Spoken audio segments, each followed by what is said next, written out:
On va faire une petite expérience tous ensemble. On va essayer de recréer le paradis. Alors je vous vois déjà dire, pour qui il se prend celui-là à vouloir jouer à Dieu? Et vous auriez bien raison. Mais évidemment, c'est une façon de parler. Alors, c'est parti, on va créer un endroit où vous ne manqueriez jamais de rien.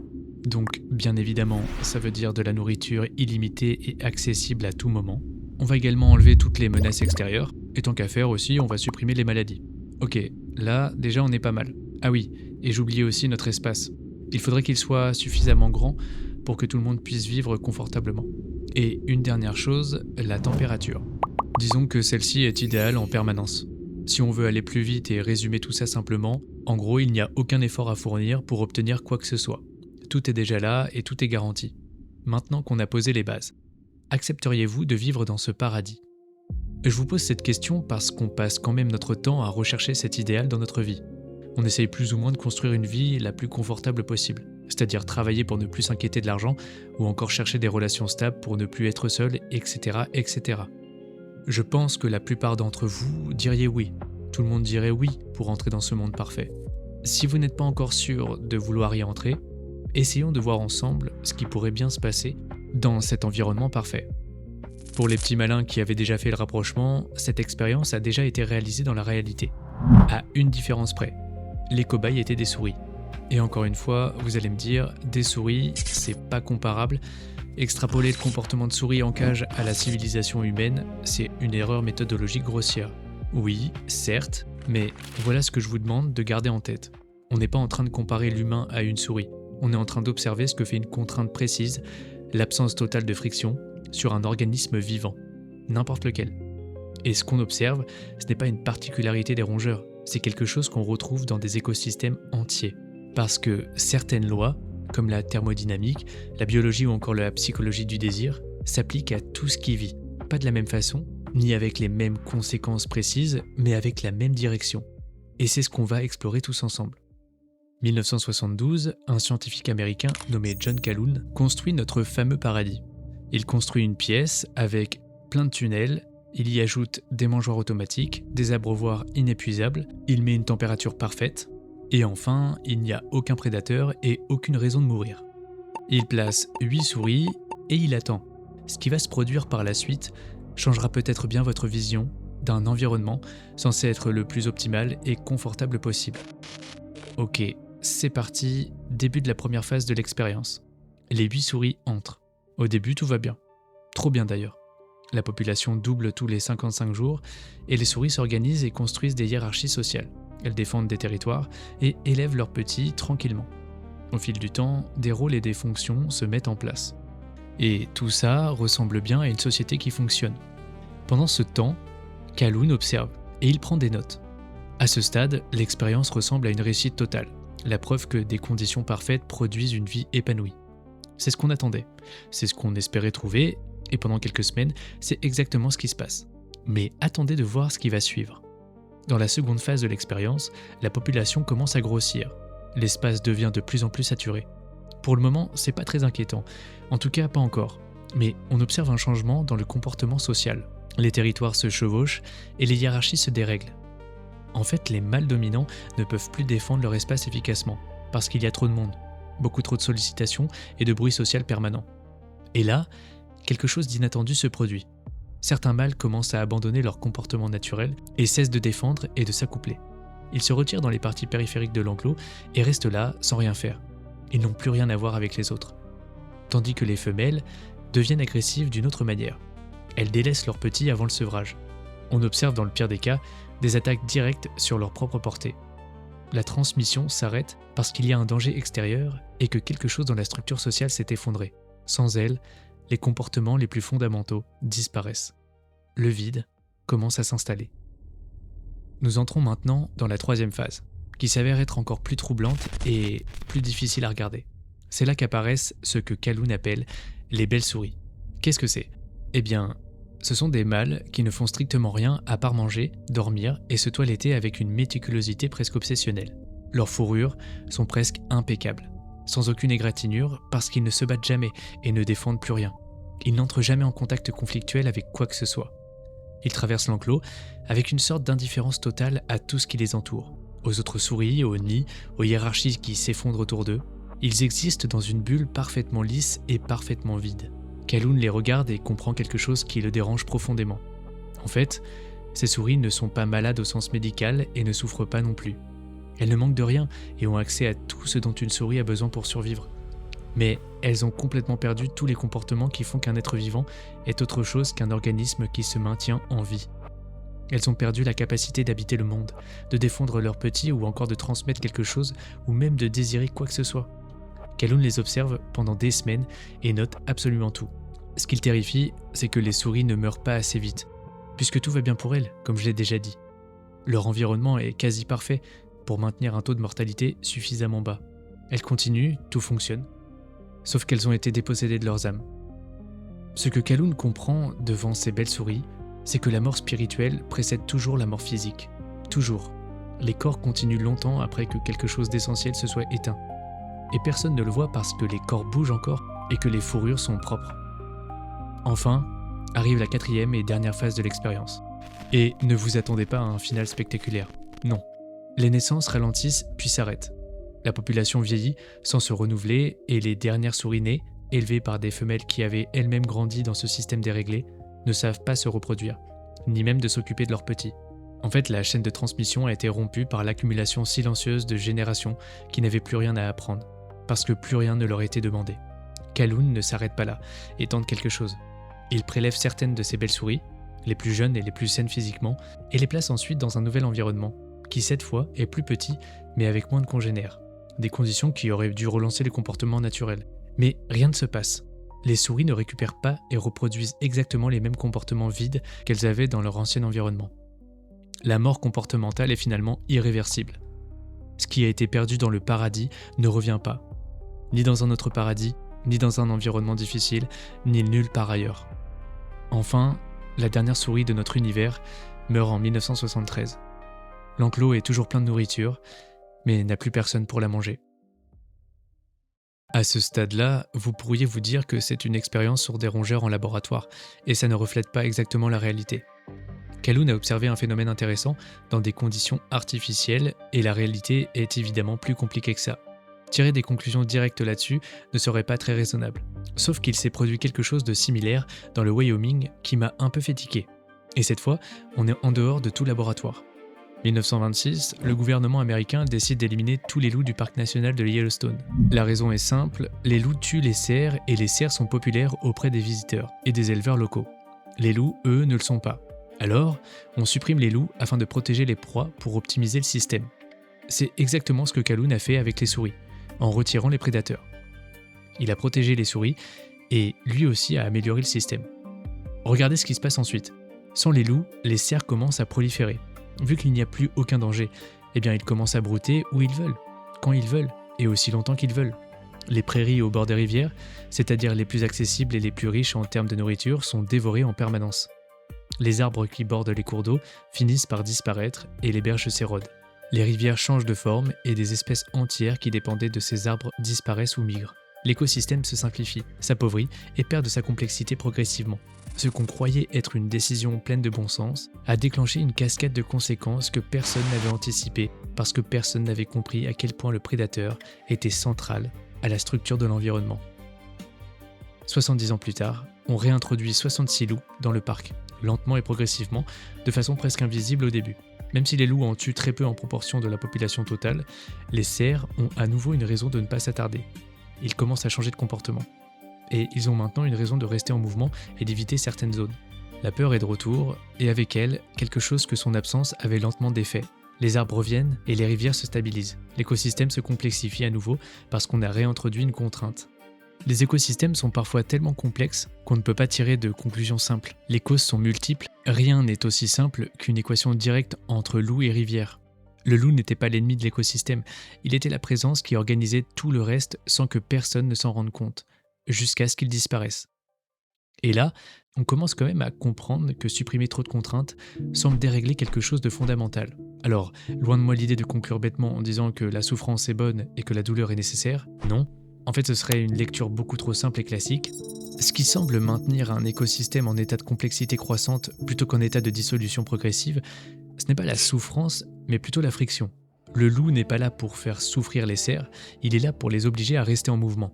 Mais, et nous dans tout ça? Nous ne sommes ni des cerfs ni des souris.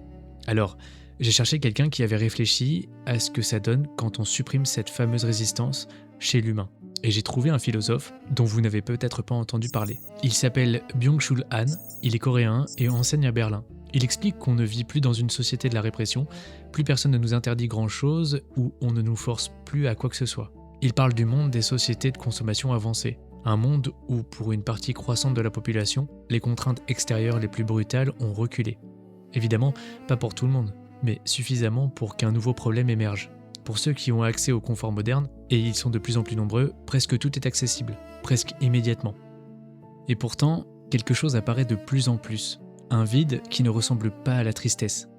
En fait, c'est comme une incapacité progressive à être vraiment touché par quoi que ce soit. Ni par la joie, ni par la douleur, ni par le beau, ni par le laid. Han appelle ça la société de la fatigue. Il parle de la fatigue de celui qui n'a plus rien contre quoi se battre.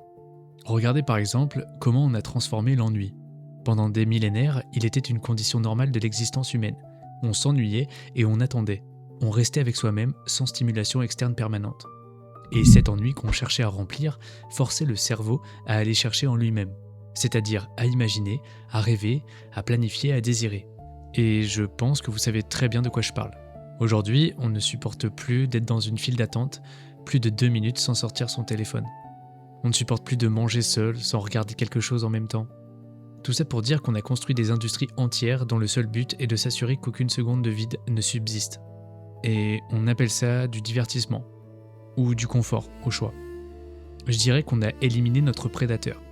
Notre philosophe va plus loin dans un autre texte avec la société de transparence, et parle du désir qui lui-même a besoin d'opacité pour exister. En gros, un peu de mystère de ce qui n'est pas encore accessible. Un monde totalement transparent où tout est visible et disponible est un monde dans lequel le désir ne peut pas naître, parce qu'il n'y a plus d'écart entre ce qu'on veut et ce qu'on peut obtenir. Et un être sans désir ne cherche plus rien et par la même occasion ne construit plus rien. L'individualisation a pris du terrain. Les couples ne s'attardent plus ensemble quand il y a le moindre problème. La natalité est également en baisse. On entretient notre belle fourrure et celle-ci est impeccable. Nous devenons de belles souris. Comme elle, nous ne ressentons plus rien non plus. Et la différence entre les deux, entre ne pas souffrir et ne plus rien sentir, c'est exactement la différence que Han essaie de pointer dans nos sociétés contemporaines. On a construit des systèmes extraordinairement efficaces pour supprimer la souffrance. Et sans le vouloir, on a supprimé les conditions dans lesquelles autre chose que la souffrance pouvait exister aussi. Alors, certes, notre philosophe décrit tout ça avec une précision remarquable, mais ce qui me dérange un peu, c'est qu'il n'explique rien et ne dit pas pourquoi. Pourquoi la suppression de la friction produit inévitablement cet appauvrissement comportemental. Et pour ça, il faut aller chercher du côté de la physique. Il y a une loi que j'ai citée au tout début de la vidéo, la deuxième loi de la thermodynamique. Elle dit ceci.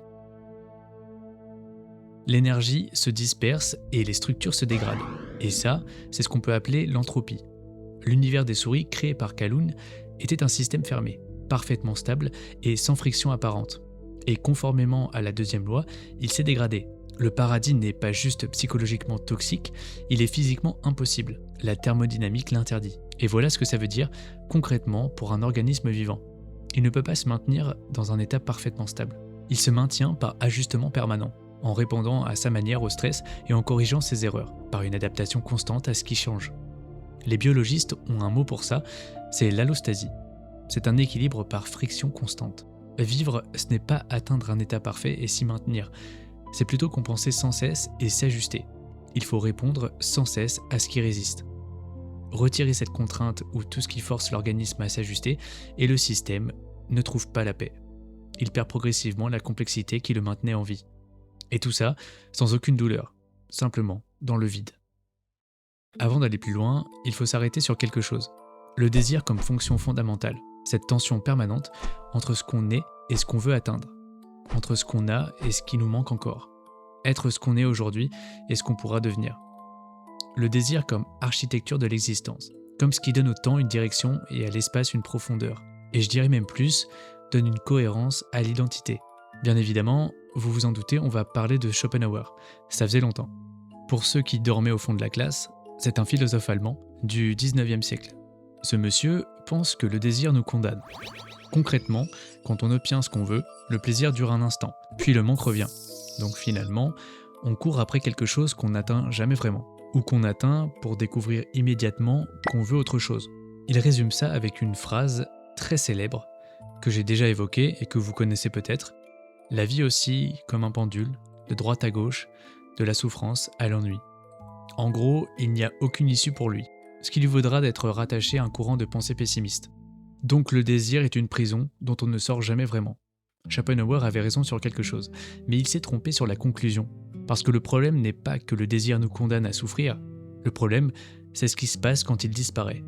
Et c'est exactement ce que Kaloun a observé dans son expérience. Non pas des souris qui souffraient trop du désir, mais des souris qui avaient cessé de désirer. Et ce que cette cessation a produit était infiniment plus terrible que la souffrance que le désir aurait pu leur causer. Le désir n'est pas un défaut de conception, je dirais que c'est une architecture complexe et inhérente à notre monde. On pourrait dire qu'il structure le temps avec un avant, un pendant et un après. C'est une direction dans laquelle on se déplace. Et il structure également l'espace puisqu'il y a ici et là-bas, ce qu'on a et ce vers quoi on tend. L'identité, c'est la même chose. On est quelqu'un qui cherche quelque chose, qui manque de ce quelque chose et qui se dirige vers quelque chose. Qui a une raison de se lever le matin et une raison de se coucher le soir, différent de ce qu'on était au réveil. Si on retire le désir, le temps s'aplatit en un présent sans épaisseur. L'espace devient différent, tout se vaut et rien n'attire plus que le reste. L'identité se dissout donc, on n'est plus quelqu'un qui va quelque part, on est quelqu'un qui est là, qui maintient son corps en état de fonctionnement, qui attend sans savoir quoi. Et là, vous allez peut-être me dire que je change de point de vue par rapport à ce que je disais dans l'autre vidéo. Par exemple, le bouddhisme ou encore le stoïcisme, toutes ces traditions de sagesse disent exactement le contraire, que le désir est la source de la souffrance, qu'il faut s'en détacher pour trouver la paix. Et je comprends ça, spirituellement et intellectuellement c'est cohérent. Et moi-même, dans mes débuts d'apprentissage, c'était quelque chose qui se rapprochait d'une vérité absolue pour supprimer la souffrance. C'était la cause principale de tous les maux du monde. Mais je me demande aussi, est-ce que supprimer le désir ou même s'en détacher complètement ne retire pas quelque chose d'essentiel à ce qui fait de nous des humains? Est-ce que la paix parfaite ne ressemble pas à un certain point aux belles souris de Kaloun, impeccables et dépossédées de leurs âmes? Alors attention, je ne dis pas que ces traditions ont tort et d'ailleurs il doit y avoir des subtilités que je n'ai pas dû encore bien saisir.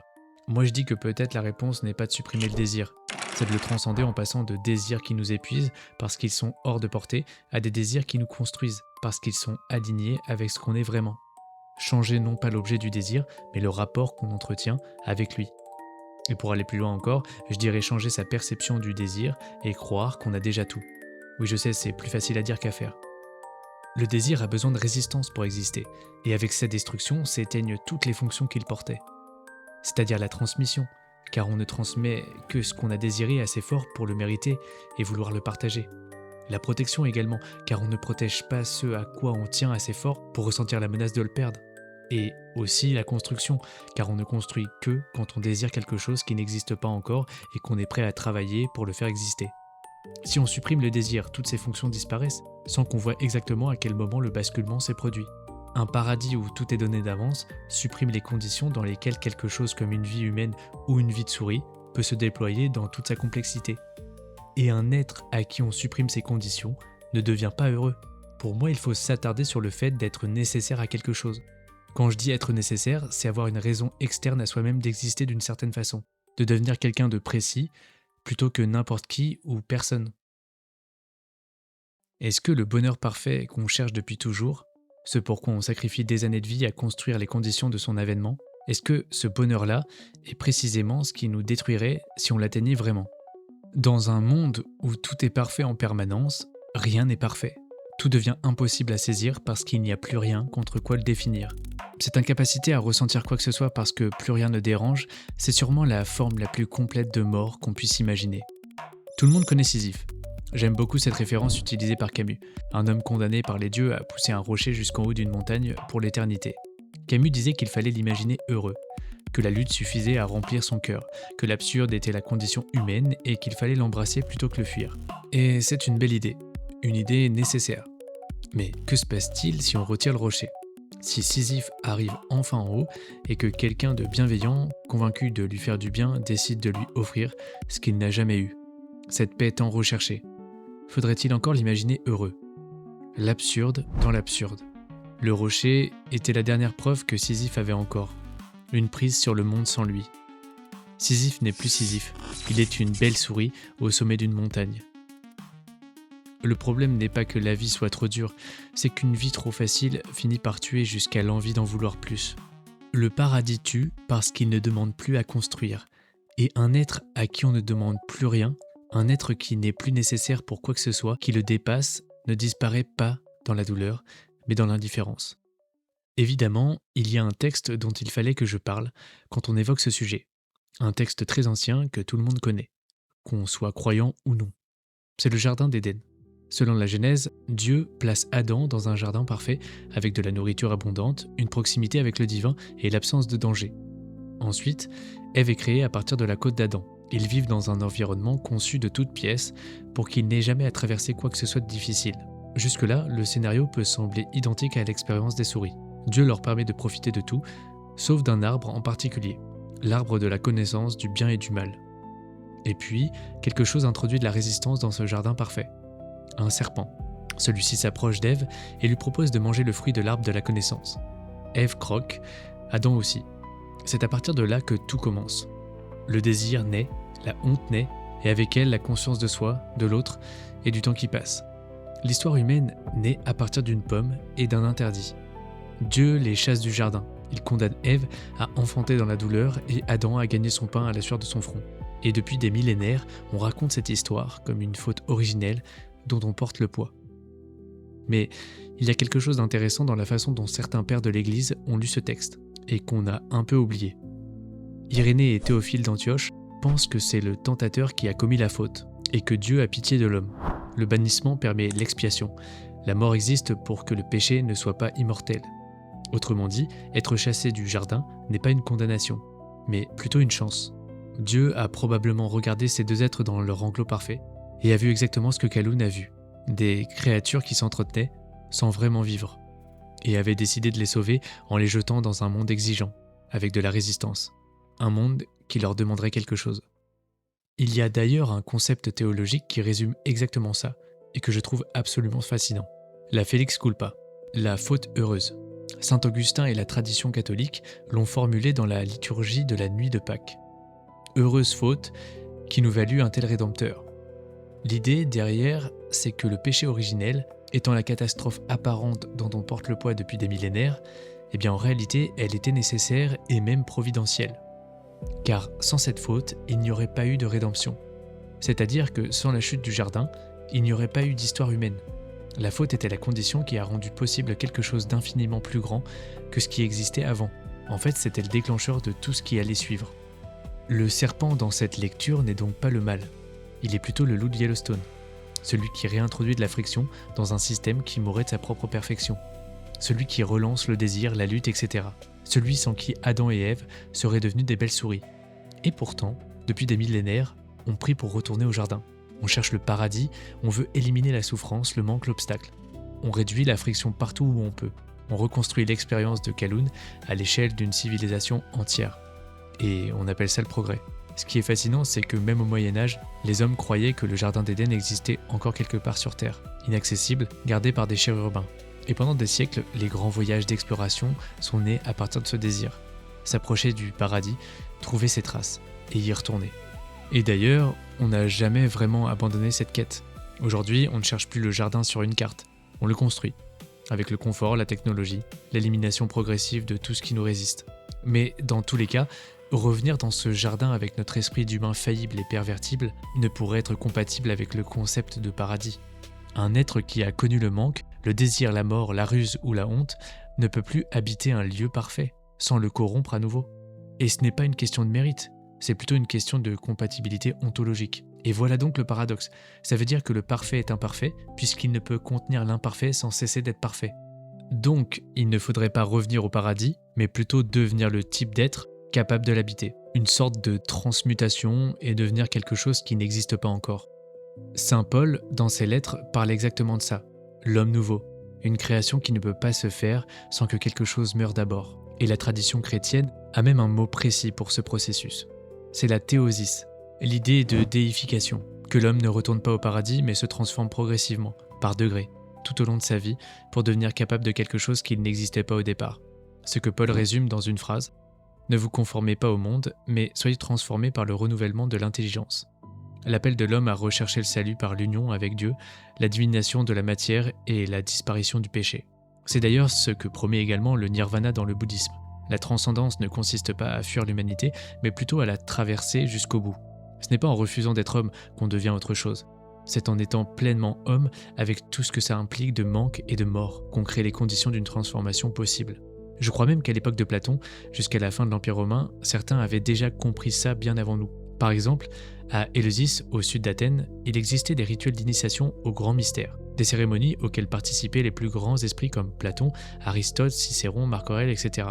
Puis c'est démocratisé à l'ensemble du peuple. Des hommes qui possédaient le savoir et le pouvoir et qui faisaient quand même le voyage jusqu'à Éleusis pour boire une substance appelée le kykéon, dont la composition exacte reste débattue, mais que certains chercheurs pensent avoir été préparée à base d'ergot de seigle, un champignon aux propriétés psychoactives puissantes. Cette substance leur permettait de vivre une expérience qui les transformait de façon irréversible.